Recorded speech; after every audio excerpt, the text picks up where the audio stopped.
Hey everyone, welcome to iOS Hacker. If you want to make sure your loved ones can be contacted quickly in case of an emergency, your iPhone has a built-in feature that lets you add emergency contacts. These contacts can be accessed even when your phone is locked and can be notified if you use Emergency SOS.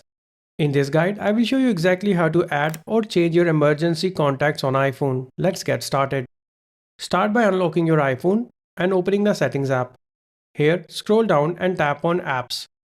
On the next page, find and tap on Health. On the Health settings page, tap on Medical ID. This is where all of your emergency information is listed. Here, under Emergency Contacts, tap on the Edit button.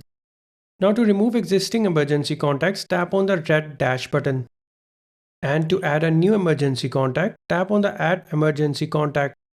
From the list of contacts, select the contact that you want to add to your emergency list.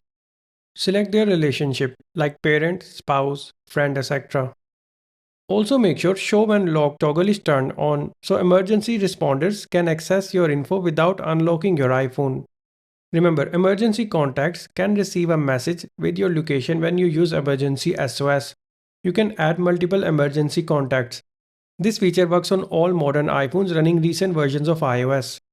That's it. Now your emergency contacts are set up and ready if you ever need them. It's a simple step that can make a big difference in critical situations. If you found this video helpful, then don't forget to like, share, and subscribe for more iPhone tips and tutorials. Thanks for watching.